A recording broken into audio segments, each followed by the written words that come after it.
Well, hello and welcome to Audionautic Deep Space Network, episode 111. This is the Independent Musician's Guide to Production and Promotion. And this week we've got a demo from Curtis of the technically free, and he stressed that I say technically, Behringer Soft Synth Vintage. Then we'll be talking with our new label mate, Jonathan Goode, to discuss story, narrative, and how it applies to music in terms of production, titles, and artwork. All around his new album, Juxtaposition Junction. My name is Sunwarper, and with me today is Curtis, or our Curtis and Jonathan. We'll get to how everyone's doing soon. I just want to say hello to everybody in the chat. We've got a ton of our patrons in the chat today. Bendu, welcome, Bendu. Always happy to have you. It's been a minute, so we're glad to see you. Lars is there. What's going on? We've got Abby. Hello, Abby. How are you?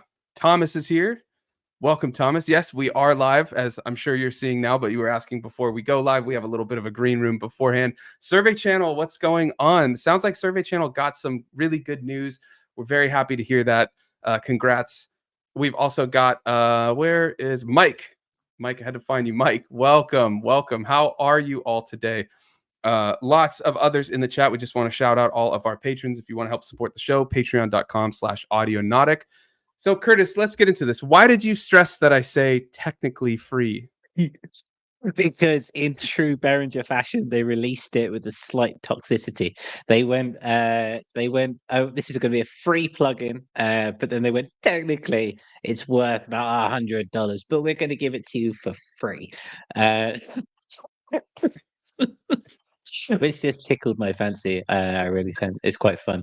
So yeah, they released it. Behringer's. It's a soft synth, and it's modeled on classic 70s, like the Prophet, for example, and the Oberheim, that kind of thing. So, and they said, yeah, Is it polyphonic? Free. Yes, it is polyphonic. Yes. And yes, it's very much meant to emulate those kind of sounds. So it's very basic. We'll get into it. I'll take you through the UI later. After we got a small sound demo. But yeah, it's interesting. It's noteworthy. It's like Behringer are always talkable, if we put it that way.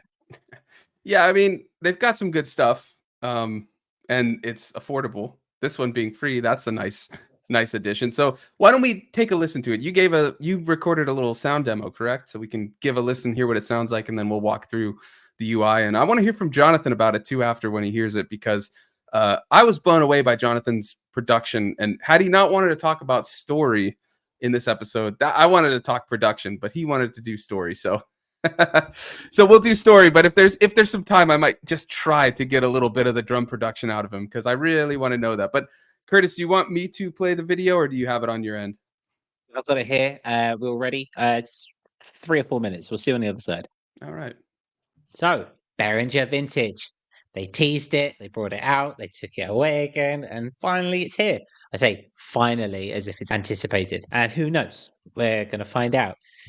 Free plugin, though they say it is worth $99, which is an interesting way. It's like, we'll give it to you for free, but it's worth $99. Yeah, it's Behringer. What else do you expect, So yeah, we're talking about the show. So I'm just going to give you a taste of what the sounds are, essentially. So I'm just going to go through some of the presets, and we can kind of decide what we want to go through. There's a healthy amount of presets. Generally speaking, they're okay. Nothing special. There's room for manipulation and there's room for interpretation, but it's fine.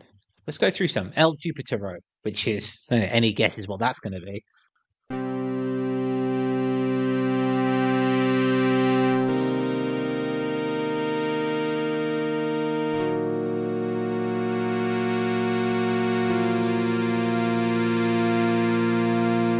Standard. It's a good pad. It's a nice pad. KB.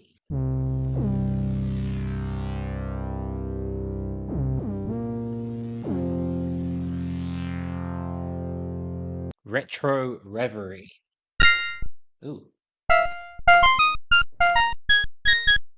Way too high.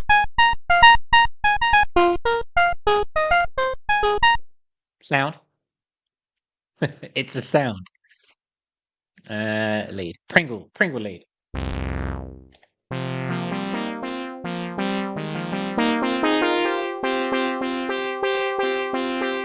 Nebula spikes.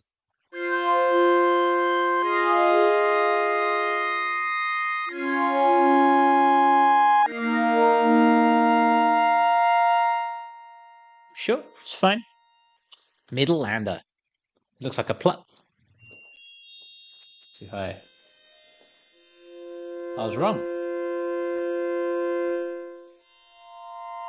What's this guy doing? VCO.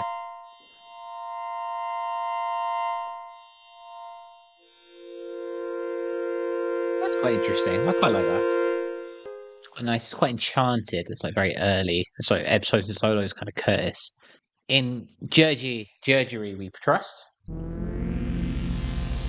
Ooh, it's kind of weird.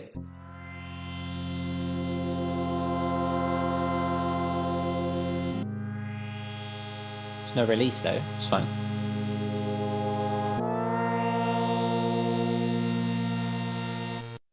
Interesting, classic, kind of vintage sound. Let's try this one. Montezuma Gates.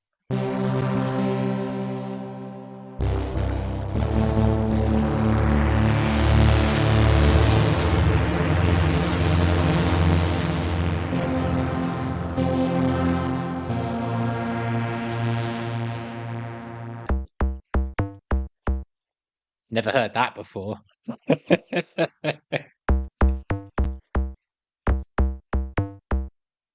It's okay.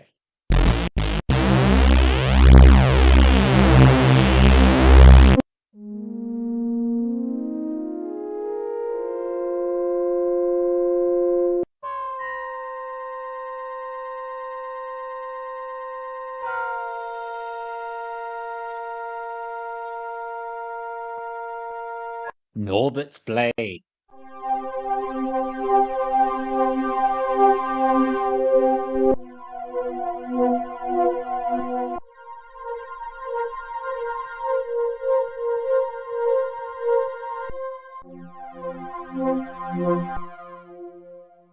There you have it. What do you think? What do you think? That's a good question, Curtis. It looks like the chat has quite a few thoughts on it. Survey Channel says Casio cheap. Mike in the earlier bit said so far fairly underwhelming.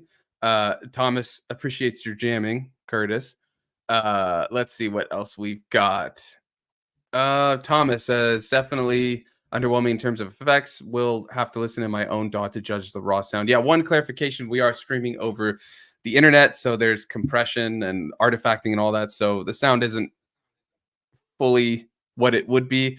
I thought it sounded interesting. There were some good sounds. I really like that first. I mean, you know me, I hear a really lush pad and I'm sold, but I really like that Jupiter pad at the start. That one was pretty good. Some of them were a little it's a sound, as Curtis said, and I've put into text just so we have that. That should be a shirt, I think. It's a sound.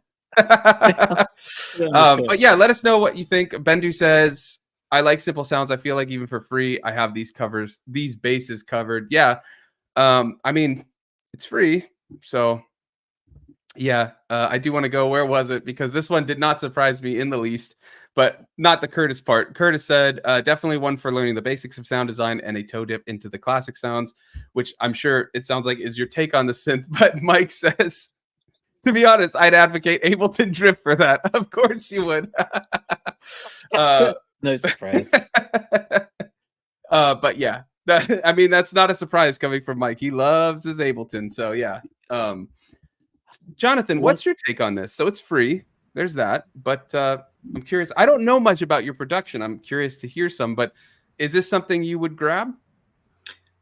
I think the price is plus factor in terms of the sounds. Then yeah, some people have said it's quite cheap sounding, it's quite thin in a way, but again, probably would need to put it through a decent sound system to see what it actually sounds like.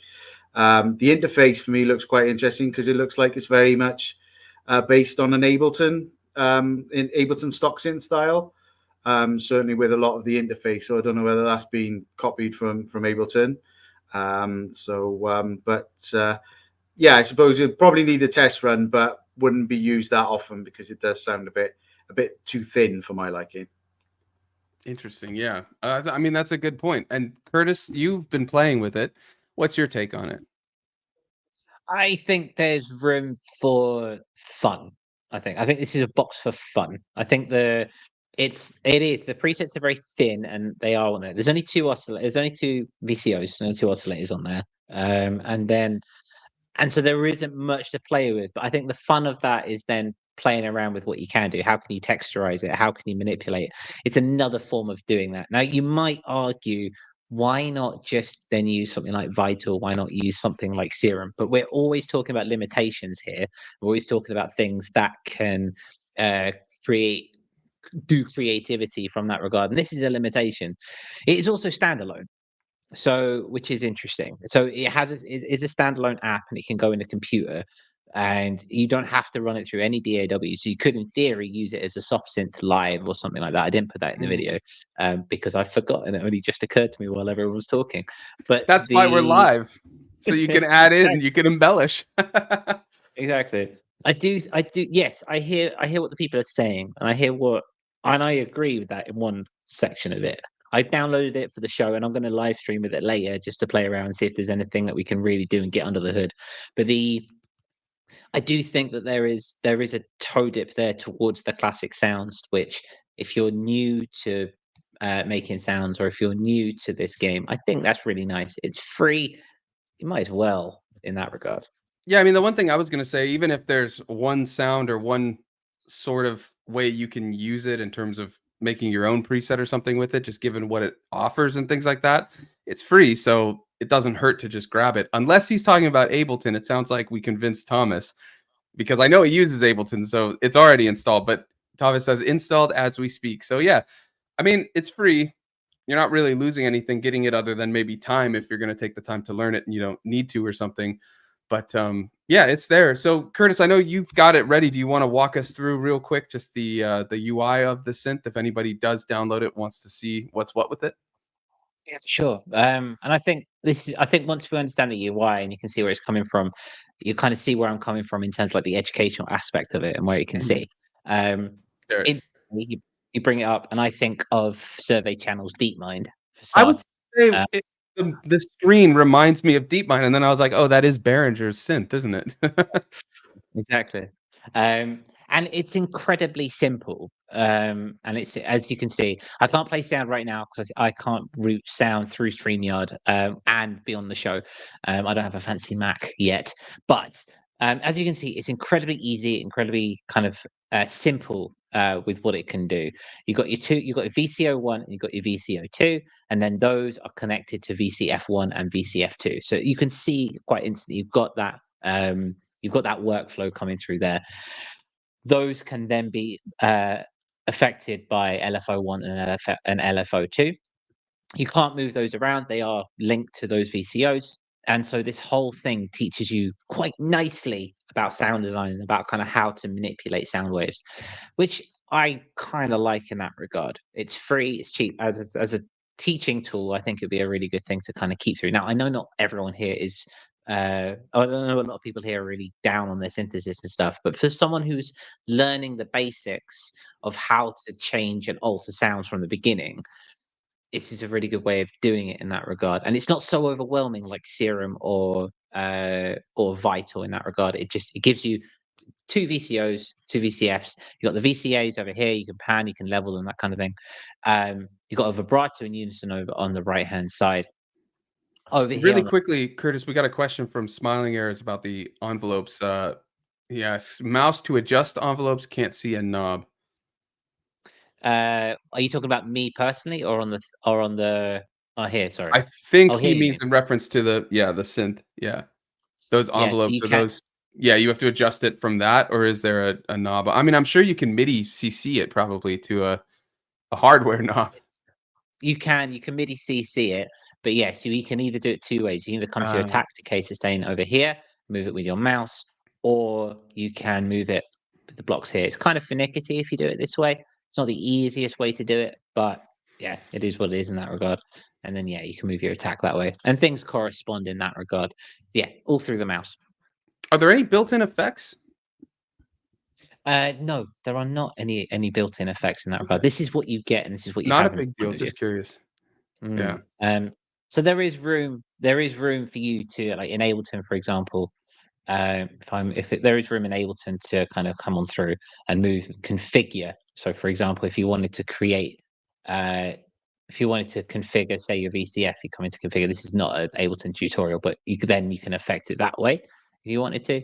But that would all be outside of Ableton. One thing I did notice when I was playing around with it is it comes out kind of quiet. I had to put a utility and boost it by 5 dB to get any proper sound for that video that I made. So that is one thing to bear in mind. It's quite a quiet synthesizer. But then again, this is modeled on a synthesizer before the loudness wars came through. So maybe that's just normal back then. I think you're muted, Sunwalker, or is it just me? I think you're muted. Interesting. Somehow we all got muted. Hey. What I was saying was, Thomas says no effects like a real old school synth, what you were saying. But to that point, I was asking because I know a lot of these vintage synth recreations, typically, like I'm thinking Cherry Audio, they usually have a couple. I don't think it matters. You're working in a DAW typically, so you've got a ton of effects. But if you are using it in standalone, having a little reverb or delay would always be nice. But I mean, it's not a deal breaker. Smiling Air says needs a preamp. You were saying it was quiet, maybe so. Is there a volume or gain knob? I wasn't looking. I think I'm gonna miss it. But. There is a volume and a gain knob that you can adjust the levels on a master and of the VCOs independently. But even when I boosted to the max, it was coming in at like minus 18, which could be fine. But if you're using it alone, then maybe you need something a bit more. Interesting. Mike asks if it's advertised itself as a vintage in quote synth, can the VCOs be detuned, synced? Do you have the drift-like settings?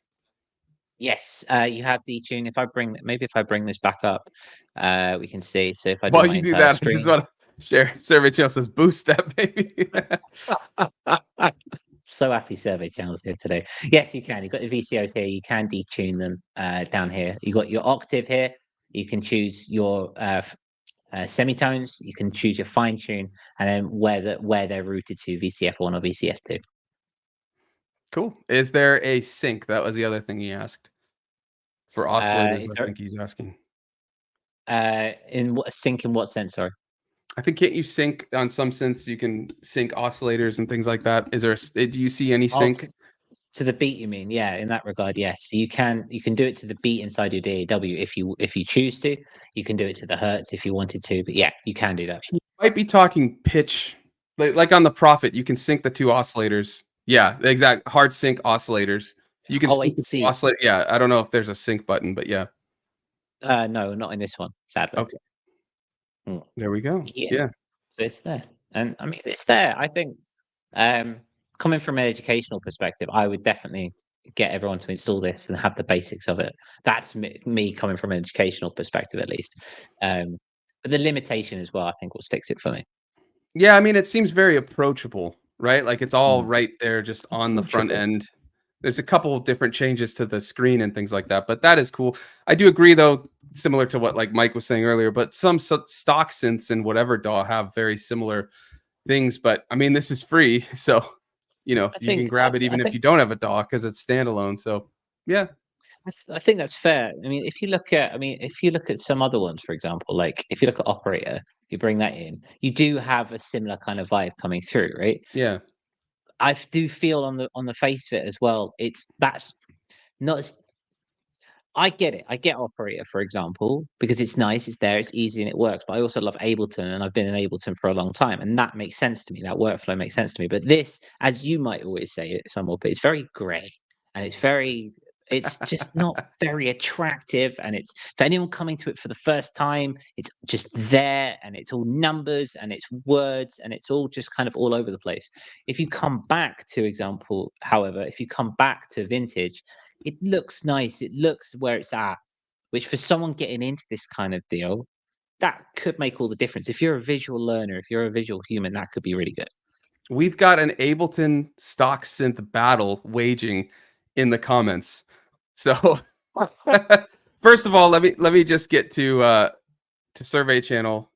He says, wish Behringer built-in compatible hardware mappings when using this. Would be nice to natively control it with the DeepMind. That would be cool.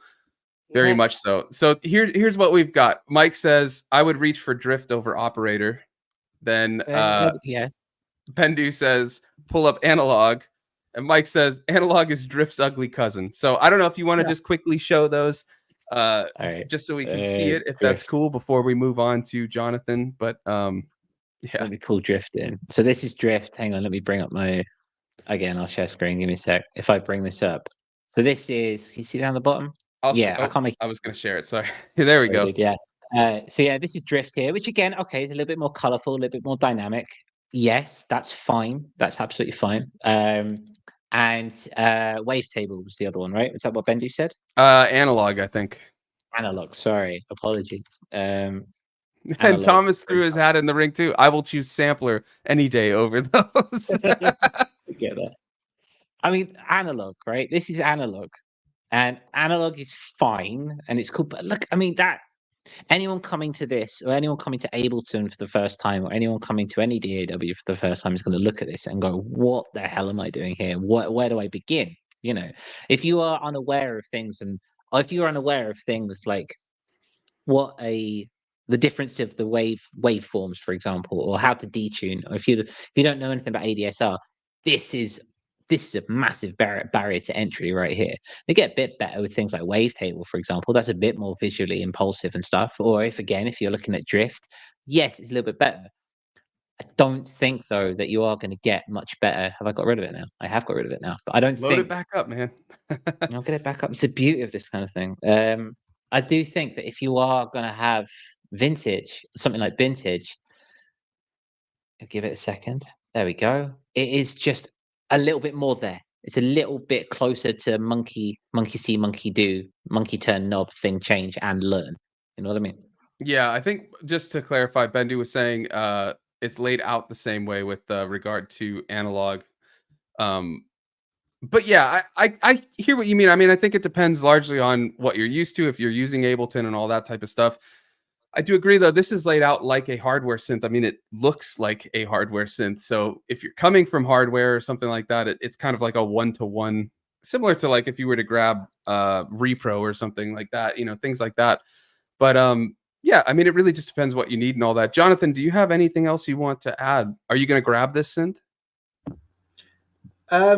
Yeah, I probably will download it. Like I said, just because it's free, and yeah, I suppose with the fact that it's got limitations as well, you can't just do everything you actually want to. I think it could be quite creative with the fact that you've got limitations in the synth, where you're forced to compromise with how you work a synth, and yeah, that could create some interesting effects. But yeah, like Thomas said, you probably would have to put the utility up to plus 20 dB though, in order to get anything out of it by the sound of it. But yeah, it could be interesting. Yeah, definitely. Curtis, anything else you want to add to it? No, not for now. I think we've laid the groundwork for further discussion. I'm going to play around with it later on my live stream. So if you want to carry that over there, you can do it, or in the Discord if you want to do it there, which is a great place for us to segue nicely into our community corner aspect. Nicely done, my friend. Nicely done. Thank you very much. Thank you very much indeed. Yeah. Where's the docket? Community corner. This is all the stuff happening within the community. We'll start with the Patreon pitch. I think it's a good start to go. So the notion of here we go. Most of you, a lot of you here today are patrons, and so this show is here because of people like you. So thank you ever so much for being here. We love talking with you week in, week out. We had Star Stream over the weekend where we all sat down and we just we were helping each other out. Hydro, see where they are on the journeys. Hydro Fighter's got a new door to set up. Yeah, that was a shock. I was never expecting Hydro Fighter to be like, I just bought a synth and not plugins, effects, and now I'm going DAWless with a mixer and a cassette recorder. Like not even recording into the computer. Never would have thought I'd hear that from Hydro Fighter. But it was interesting hearing why he's doing it and then where he's going with it and what he's planning. And we were talking, he needed help figuring out kind of like some of the cable connections and things like that. For sure. And it was great that we all came together and we were helping each other out, sharing ideas, sharing different pieces of hardware to help Hydro Fighter with his splitting signal issue. Thomas brought up a massive patch bay, which is beautiful.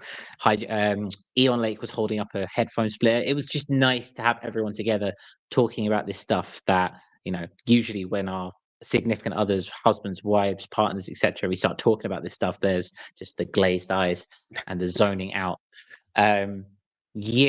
So the point I suppose what I'm trying to make is, if you are listening to what we're doing and vibing with what we're doing and you like what we're doing, we don't have sponsors. We are completely funded by our patrons. And if you wanted to become a patron in that regard, consider going across to patreon.com/audionautic and making a pledge. It starts at $2.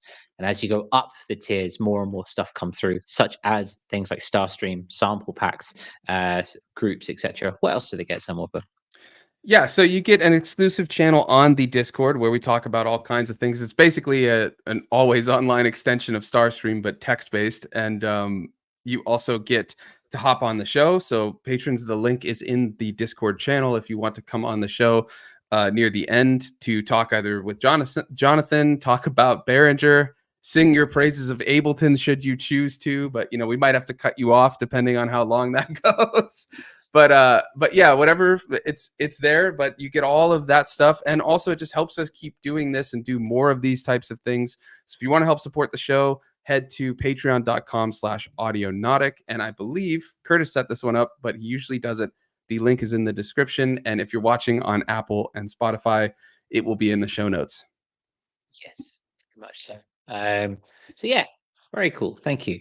But our main event for Community Corner is, I made a lovely overlay for it as well.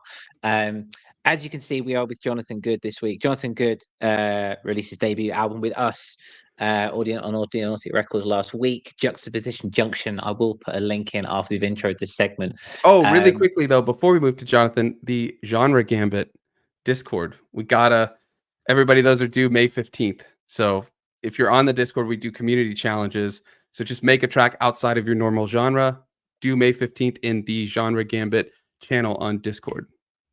Carry on, Curtis. Sorry. No, it's fine. It's fine. That's actually given me time to stick a link for Jonathan into There we go. Look at that teamwork. YouTube. Look at that, man. We're rolling with the punches. Go check it out. It's beautiful. It's a beautiful debut album there as well. We had a blast working together. I mean, it's all Jonathan's work. Kind of came to us with this collection of sonics and some artwork and went, hey, I want to put it out. It's been great. Just put the link in there. I will share it. But Jonathan is here this week and we're going to talk through storytelling through sonics. And we want to know everything about the story, because this is a collection of stories, a saga that unfurls and tells chapters as it goes through. So firstly, how are you doing, Jonathan? You all right? I'm very well, thank you, and nice to see everyone. So no pressure. Very much so. So yeah, it's been a week since the release. It released last week on Bandcamp. Post-release, have you had any feelings about it? Any changes? And is it nice to just get it out into the world? Yeah, it's definitely nice to finally get it out there. It's been quite a while doing this one. It's been over a year, mixing it in with various other projects that I produce under. So it is nice to finally get it over the line, finally get it out into the world. And I just hope people like it and listen to it. But I'm just really pleased that it's finally out there. Yeah, well, it's an awesome album. I mean, I had the chance of listening to it, to master it, and I was just blown away by the production. But not only that, but the story of it all. And then as we talked with you about it, hearing about the story. So you've talked about this a lot to us in terms of how it's a collection of stories. And I wanted to ask if you could expand on it, but also, since we're a production and music marketing and all that podcast, could you explain how you get a canvas with an album, right? You get artwork, you get titles, and you get the production. And what I found interesting was you really use the production to emphasize the points of the album title, the artwork, and all that. So could you kind of explain how you used all of these different aspects to achieve your storytelling? Yeah, certainly. So I'll always have, when I come to an album, there will always be kind of a concept, a theme that I want to run through the entire album, so that all of the songs on the record are connected in some way or the other. So I'm very old-fashioned in that regard, where back in the days where vinyl was vinyl and tape or 8-track even was the only thing where you could listen to an album. You had to listen to that album all the way through virtually. It was so difficult to try and get the tone arm to pick the song that you actually wanted to play. And then you get the whole journey through an album. You get to experience the highs, the lows, and everything in between. And I think that's kind of lost with the streaming generation, where you can just pick a sort of a greatest hits from an artist. And I wanted to try and bring that whole, it's 40 minutes of music, escape into that 40 minutes of music and go on that roller coaster journey. So that's always present in all of my work. But with this one, I was really interested in the idea of the juxtapositions, where things that are so different from each other but sit next to each other and in some ways complement each other. So even in some of the songs themselves, you might get a song where the drums are really crystal clear, but the rest of it is very lo-fi. The rest of it is very vintage. It's very in the background. But then you've got that juxtaposition with vintage synthesizers, vintage leads, Boards of Canada style samples in the background. But then you've got a really clear drum production, which technically shouldn't be there if you're doing with a vibe, but it kind of catches you off guard and makes you sort of interested in the song that's happening. So I was very interested in not trying to catch the listener out, but always keep the listener on their guard so that it doesn't just flow into the background and you have it on in the background and not do anything else. It kind of makes you listen to it and makes you focus on it as well. So the whole idea of differences, I mean, even in life, we go through, there's lots of different things that are happening right next to each other. One day you could be completely up, the next day you're completely down, but nothing has actually caused that. That's just the way it is. But they're right next to each other. So two completely different contrasting forms, but are next to each other and in an entire whole, which I think is quite interesting. So because they shouldn't really go together, but they do. So an example of that is on Jerky. So Jerky is, by the very nature of it, it is jerky. Everything in there is not perfect at all. So it starts with different pannings, but it's not on a like a 4/4 style panning. I think it's on a 3/4 or a 5/8 style timing, where it flips from one channel to the other. And then you've got others then which are in different times, 3/4, 5/4s in terms of the effects that are used. But again, it's very jerky. It shouldn't really sound together because it all sounds as if it's cobbled together from different pieces, but it does all seem to combine and work together to create a cohesive whole. So that kind of sums up, if there's one track on the album which kind of demonstrates the whole juxtapositions within the tracks, I would probably say is Jerky, because everything shouldn't go together because they're completely different, but they kind of do in a weird kind of way. Interesting. Let me just, Curtis, before you ask your question, I just want to run through some of the chat. I'll cover the genre gambit stuff because they've been cooking up some interesting genres after we finish with Jonathan. But looks like Thomas was like, I'm gonna take a listen right now while watching the show, and that goes, sounds nice. So we got him.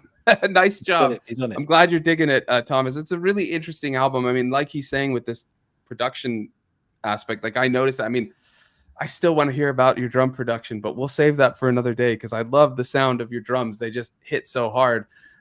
Mike says, sounds like the complete antithesis of the grab my attention within the first 20 seconds streaming world. And I have to say, I really agree with that, especially like I noticed in the first track, there's a bit of silence at the start before it comes up. And me, in my labelness, when I was mastering, was like, I should just cut that silence out so we get right to the meat of the song. For anybody listening, the first track, hit it hard right out the bat. But I was like, well, wait a second, like that's the point of it. And we might have talked about it, but that might have been my own inner mastering dialogue. But I left it because I was like, I want it. It needs to kind of have that flow. It needs to have that point, and that's the point of the album.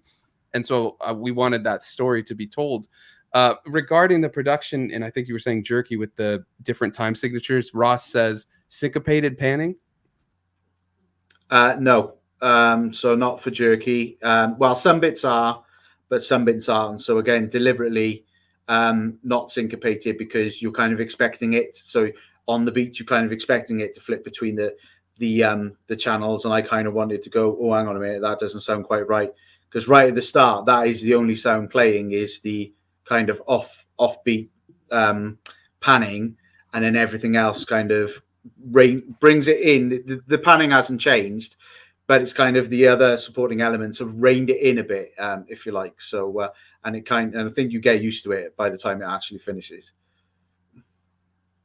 That's cool. Now, okay, on that note, you've been specific with Jerky, and this whole thing is a saga going through. Is there any particular track which speaks to you personally as producer? I know they're all from your heart and they're all from your creative expression, but is there any particular juxtaposition or any particular idea that you yourself, while making, went, yeah, all right, I'm down with this one? And there's a few. So again, with the whole juxtaposition junction aspect of it, each of the tracks is different. So I didn't want to pigeonhole stuff to be completely IDM, completely ambient, completely electronica. So there are different bits. There's IDM on there, there's ambient on there, there's synth pop with my vocoded singing voice for those who can bear to listen to that kind of thing. But there's also something which I've been really interested in doing, and I don't think there's much of it about these days, which is electronic prog.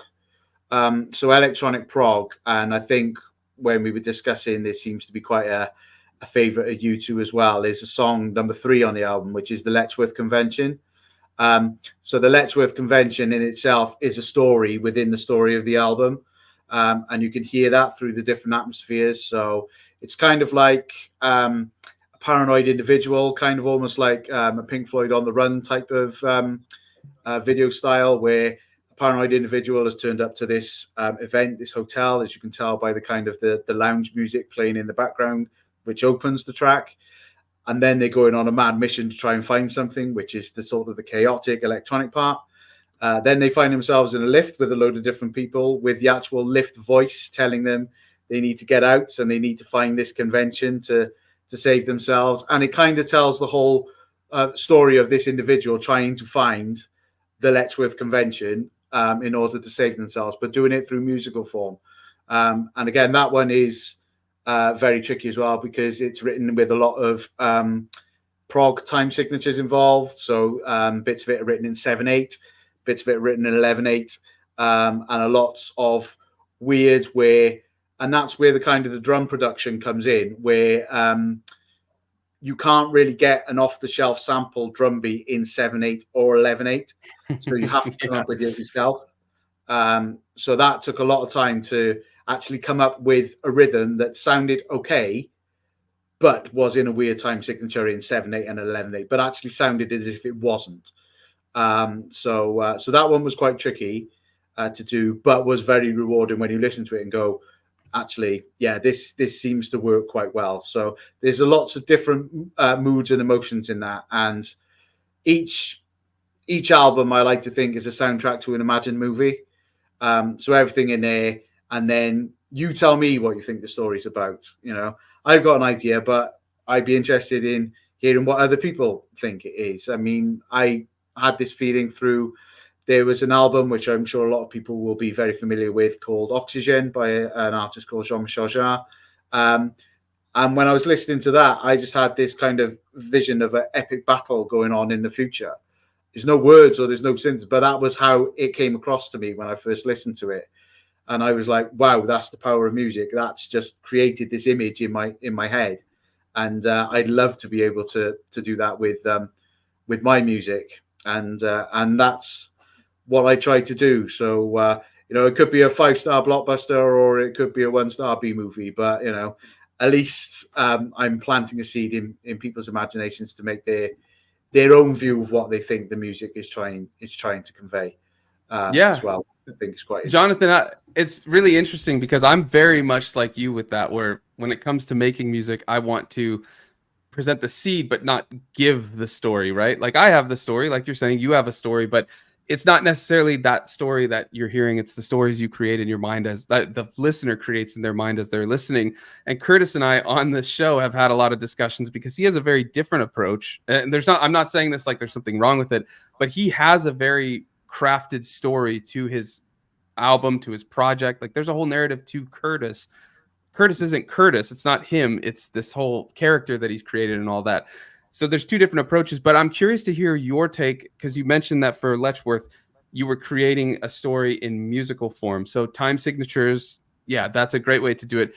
But what other ways in terms of production are you doing that? Like, is it the sort of chord intervals you're using, or borrowing chords, or are you doing certain things with the sound design? I'm curious, like, how do you approach that, telling this story in production form so that the listener will hear it and create their own? So again, another song that's on there, which is track 4, which a lot of people have probably had difficulty actually saying, because it's in Welsh. So the song is called Yr Ymwelwyr y Ffedd, which is The Strange Visitors in English. And that is a very ambient song, but a lot of the sound design on that is, because it's strange and it's weird, unearthly type visitation, is again a lot of drifting in terms of the chords. So the chord patterns drift, they'll drift in between the speakers as well as in pitch as well. There'll also be I see on that one. So in terms of chords, I'm big fan of suspended chords. So suspended fourths, suspended seconds I really like them, because they create a bit of tension in whatever you're trying to create. So it's not a major chord, it's not a minor chord, it's somewhere in the middle. So they are quite useful to create that kind of on edge. Oh, hang on a minute, something's not up here. This doesn't sound like a usual song does. So there's a lot of suspended chords in there. There's quite a few augmented chords in there as well, and quite a few seventh chords in there, because the seventh adds another bit of kind of a weirdness to the major chord. It kind of gives it a kind of an edge as well. So I do tend to use a lot of those. It's quite weird because I don't actually work in a key. So I will write the chord sequence down, and if there's a bit in there which is not in the key, so like for example C minor, where D is not in the key of C minor, but I might put the D in, for example. So sorry, E is not in the chord of C minor, so I might put the E in, just again to create that kind of tension. It shouldn't be there, but it is, and then that's kind of why is it there? What are you trying to get with this? So yeah, in terms of people with really hardcore music theory, I'd probably get chucked out of classical music, conservationists or something, because I don't tend to write. Doing modal. You're borrowing chords and things like that. That's yeah, totally in theory. Yeah. So, but yeah, so I'll tend to do things, and I'll tend to change things slightly just to create that kind of that tension. So, and again, in terms of juxtapositions, sort of like which you could call the synth pop single, which is Life Afflicted. It's very upbeat, it's very bouncy, it's very happy sounding, but if you listen to the lyrics, they're the complete opposite. So again, very different. The music is very happy, the lyrics are very, very depressing. So it's again kind of gives that juxtaposition. Why are there so many depressing lyrics in a song that's quite happy and everything? So again, there's another juxtaposition in the tracks there. I think every track in there has some kind of bit that shouldn't be in there, but does seem to work at some point. So I guess that's the kind of the concept is we're all different, everything's different, but they all fit together. So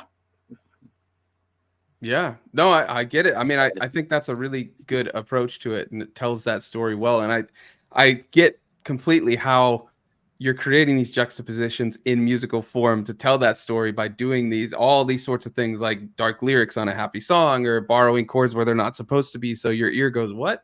Like, oh, that's interesting. But it all works, which is what I like. And speaking of the vocals, Survey Channel says, Jonathan beat me to the vocoded vocals. Nicely done, sir. Bendu says, looking forward to hearing this one. So yeah, Smiling Ear says, Phrygian scale is what I look for. I'm going to share Jonathan's Bandcamp one more time in the comments if you want to check it. I believe it's in the description.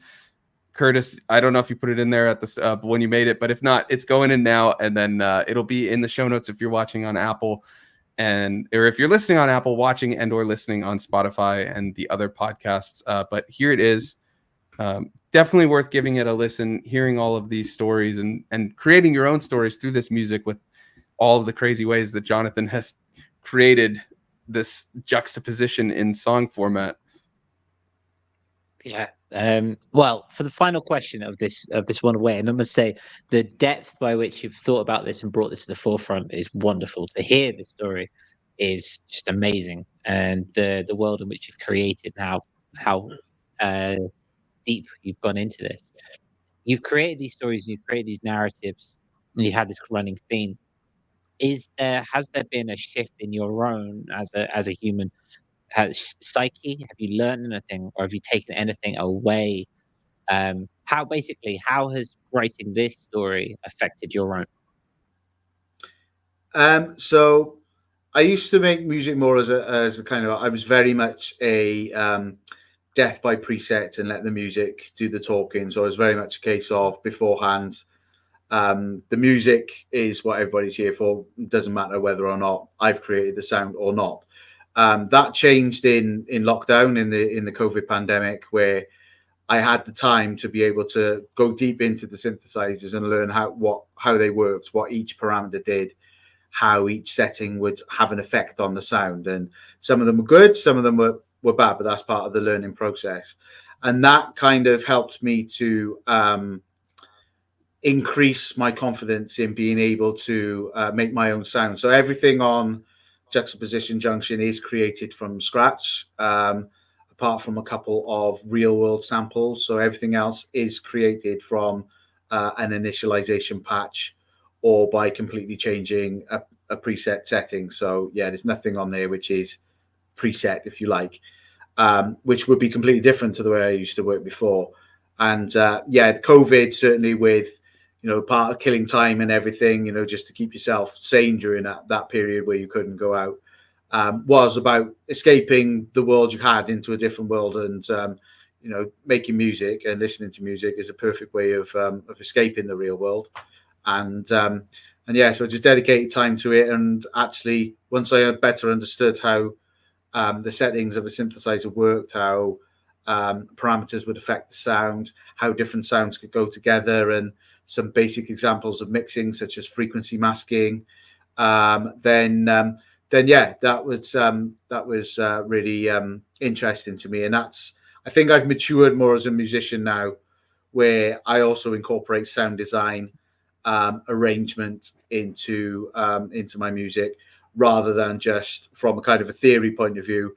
Right, this is the music I want to do, and we're going to play. We're going to use a cheap guitar sample, which is from a contact library, because I can't play guitar and things like that. So yeah, I'd like to say the COVID's definitely improved my skills as a musician, but also being able to submit various tracks to online competitions as well. So I produce under 2 different names as well as my own, of which there are tracks out there. And that was kind of the starting point for me, where one was accepted to be on a compilation. I thought, okay, somebody else actually does like what I'm doing. So that gave me a massive confidence boost to keep going, if you like. Interesting. Yeah. I mean, you shouldn't need it, because what you make is awesome, and we're very happy to have this album out. And I have a question from Smiling Errors that says, how many albums have you made? I'm curious about where your approach to writing is on its journey. So I've made a few. Quite a few of them are on my old SoundCloud page, so I'll put that up in the link for people who are really interested in hearing some premature Just work. a heads up, Jonathan, links on YouTube chat only works on our main account. So if you want to just send it to us, we'll put it in the description and all that. Yeah, In the Discord for sure. Yeah, Discord too. Yeah. So and then hopefully you can kind of see the progression in the maturity of the sound. Well, I hope it haven't gone the other way anyway. Put it that way. So, but yeah, it certainly made me a lot more confident. I understand when people are talking about things such as CV gates and gating settings and filter envelopes, etc., and things. So I understand all that now, whereas I wouldn't have before. Well, I might have blagged that I did, but deep down it was a Google job going, right, what are they talking about? Yeah. I can vote with that. Well, Jonathan, thank you ever so much. It's been wonderful to help you put this out into the world, and we're so glad that it is. And thank you for bringing it to us. And it's an amazing collection of sonics, and to see it go out into the world is an amazing thing. So thank you ever so much. It's amazing. Thank you. Yeah, Jonathan, is there anything else you want to say about the album or anything before we move to the last topic at hand? Just for those that with the link that's there, I hope you like it. I'd be really interested to know what you think is good, what you think is bad, what's particularly what you think works well, what you think doesn't, and anything really, just to try and improve my my future works as a musician. And maybe we might be open to remixing some, or if you like what I do and you potentially like me to have a crack at somebody else's work, then I'm up for it. But we'll leave it there. But yeah, thank you very much for giving me the opportunity to put it out in the wider world, and I hope a lot of people will like and enjoy it. Well, thank you for trusting us with your music, because it means a lot, and it's always amazing to release everyone's music, everybody that comes through with us, because that's the point of the show, is together we grow, right? Like, we hear from everybody and we learn what you're saying, wanting to hear what works, what doesn't, collaborate and all that. That's like what we aim to do here. Like, we grow together. We all lift each other up by learning from each other, what we know, what we don't know, and things like that. And you're in our Discord. I know if you want to talk to Jonathan on the Discord or talk about the album, it's all there. We have a remix channel, but where else can everyone find you? Because it looks like you might already have smiling errors convinced. So I think you're on Threads, right? Twitter, but just give us your handles and all that. I am, yep. So I'm on Threads, Instagram, and Twitter. I am under a handle called Goude's Kitchen. Might have to put that in because I think some people might spell that one slightly differently, but it's Goudes and then kitchen, all one word. So it's that's a play on a particular club that was once in Birmingham called God's Kitchen, and that's kind of a play on that club. So which is what how it come about, basically. Okay, perfect. Yeah, well, I threw it up in the Curtis put it up in the chat. I put it up here. So you can check it out there, and we'll put links in the description and all of that. Thank you so much for coming on, Jonathan, and talking about all of this. It's really good to hear, and it was very interesting to hear the approach to storytelling, because I think that's something that's underrated in music creation. We think chords, we think all this, but how can you convey emotion? How can you convey story? So it was really interesting to hear all of your approaches to it. So thanks again for hopping on, Jonathan. We'll end with what we're all up to this week. And Jonathan, you're the star today, star of the show. So what are you up to this week, musically, whatever? So musically, I am working on something else under one of my other aliases, which is more kind of IDM techno breaks, kind of Future Sound of London type orientated. So that's a bit of work ongoing. And then apart from that, really, it will be spending a weekend away from work with my wonderful wife and kids. Awesome. That sounds like a good week. And Curtis, what are you up to? Awesome as hell. Yeah, that's great. I'm going on the road. I'm going to Budapest tomorrow. Bright and early. Got a train at 7:30ish. Taking a load of kids to a rock band festival, which is going to be fun. Going to do a lot of sound design and working on the board and that kind of thing, and sound checking how to engineer. It's gonna be great. As well as that, I've got 2 tracks to finish. I've got to finish the genre gambit for this month. That's come up quick. And I've got to finish your remix, which is like so nearly done. I'm same as Smiling Errors. Like, it's done. I'm just tweaking and moving some things through. Wasn't it Thomas in the Star Stream that was like, going that last 10% is the hardest part? You're almost there, man. I'm playing around with filter sweeps and crashes and basically effects and trying to balance everything nicely. And it's chaotic, but in a good way, I think. So yeah, I'll be doing that on the train. I'm going full like Fred again. So I'm on the laptop. Instead of like nice earphones, etc., I'll put my earbuds in. I'll be on there, that kind of thing, and then see I'll check it when I get to the hotel, that kind of thing. But the aim is to finish everything to give it a final tweak in the hotel. That's the limitation I've put on myself. So we'll see where we go with that one. We'll see where we go. I'll have to do. What about you, brother? Where are you going? What are you doing? Well, I'll get to that in a second. Let me just run through a couple comments, but thank you. Survey Channel says, great to hear from you, Jonathan. Congrats on the excellent release. Also says, be safe it's Pest. How are you pronouncing it? Pest? With like an H thrown in there? Yeah. K-Man. And then Lars says, Curtis is like Jack Black in that one movie. I think he's talking about School of Rock. I thought he was talking about Kung Fu Panda. Oh, maybe. I doubt that, though. But maybe. Thomas says, yes, it is that last 10%. And Mike, I agree with this for sure. The ear candy and finessing last 10% takes ages. It can definitely. And Smiling says, sampling the train for the trip. I can do that. Yeah, I could do that. Yeah, I can do that.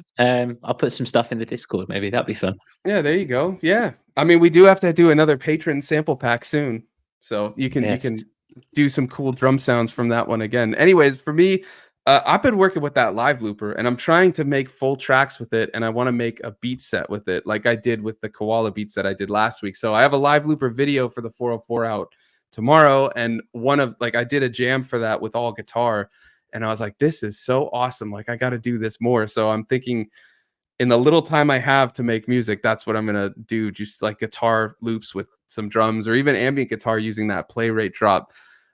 So yeah, that's kind of where I'm at. And then I do have to do that genre gambit because I am working on it. It's a industrial metal track. I just need to get some Alessis, what is it, HR16 drums. Survey Channel sent some on the Discord. I just haven't had a chance to grab it. And then I was hoping to restring my guitars and record properly, but I think it's going to be old strings sounding gritty, but that's kind of the point, right? To get that gritty, really distorted tone. So yeah, I really want to mic the amp, but where is it? That's behind me, but I don't think I'll be able to. But I really want some just like gnarly distorted guitar tones, but we'll see. We'll get there. If you want gnarly, you want to get like a stock amp sim, because they're gnarly as hell. And that's what I'm using, my friend. Yeah, there we go. It's almost too good to put it through the SP404. But yeah, so I'm doing DAW just because of time constraints. I really wanted to make it on the SP, but I just don't have the time. So it's going to basically just be, by the way, for the genre gambit, you don't have to make a full song demo, little idea, 30 seconds, whatever you want to do.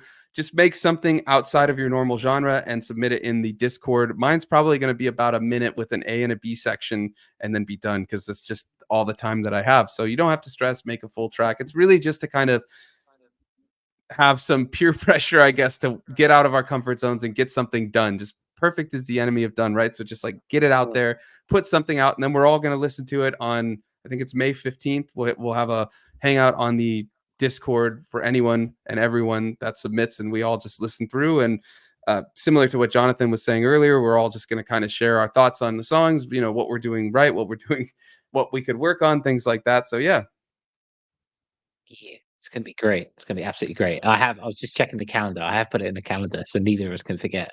So it's going to be fun. It's going to be good. Is it May 15th? You said you put it in and you didn't say it. Yeah, it is. It's May 15th. And also, yeah, the time is there an hour before. So we'll do it all an hour before we go live. And so we'll chime in that kind of thing and go straight to ADSN. So it's going to be fun. It's going to be good. Looking forward to it. Yeah. And Smilingers mentioned there's bound to be some of those sounds on that webpage that had all those sample sounds. Yeah, Eon Lake posted, I think it was an archive. I just couldn't find the page where he posted it. I forgot. Let's do a search. Yeah, I'll have to search it. My time is very, very limited at the moment. So I just threw some stock Logic sound and I was like, good enough. That'll do. Survey wants me to mic the half stack, but I don't know if that's going to happen yet. We'll get there one day, though. We'll get there one day. You could you could send me the raw recording and then I'll plug it into one of the amplifiers in Budapest and then run it through. And then that way you can get your gnarly tone. Just a thought. How long are you there for? I'm there till Saturday. Okay. I might be I'm able to getting just back. send you the demo one I have. I don't even think it's like in the best tune, but you know what? Put it in the lowest mix. Yeah, Do it. I'm not Yeah. gonna get us hit with the explicit, but it would Yeah, just that's it. Yeah. yeah, Smiling Earth says he's gonna find it. Appreciate it, man. If you have the chance, yeah, that'd be great. But if not, don't worry about it. But yeah, I'll send you the demo, Curtis, and you can just do it. I also used a pitch shifter because I didn't have my bass set up. Then I was like, this is in drop A, my Jazz Master. So I just did a pitch shifter down an octave and used a bass amp, and that was my bass line. And it was like for industrial metal, it worked. But I think I'll send you that too, so you could just run that all nasty sounding, and we'll throw it back in, and we'll see what comes out the other end, right? Be great. So yeah, do that. So yeah, that brings us to the end of the show. So thank you ever so much for coming, Jonathan. Once again, thank you so much for coming to see us today and for hanging out and telling us all about Juxtaposition Junction. Once again, it's on Bandcamp. Go grab it. And yeah, we will be back next week. Where not sure what we're talking about yet, but I'm sure we'll find something over the We'll weekend. probably find out on Wednesday because that's when all the news drops, much to our chagrin. I swear, it's like we're like, oh, it's a dead week, and then right before we go live, it's like, oh, Digitech 2 is out. Oh, this is out. Oh, this is out. Okay, well, we'll just cover all of this, I guess. Exactly. It's just last week we wrote the show in about half an hour, didn't we? Anyway, Thank you ever so much for everyone joining us. Everyone there, thank you so much. Wonderful to have you and see and check in with you where you're at. Once again, Survey Channel, so happy for you on the work front, brother. I'm so glad that must bring a bit of peace to your brain or your heart in that regard. Thank you on my end. That's all I have to say for now. That's right. It's almost Super Booth, right? Yeah, in the May. Yeah. Thanks, Mike. And I don't know if Smiling Air is saying Spotify section because we didn't trash Spotify today or because I didn't pitch the playlist, but we do have a Spotify playlist with all of the label music and the latest in chill indie electronic music and stuff like that. If you've got music you think might fit, first of all, check out the playlist, give it a like. We're almost at 600, which is awesome.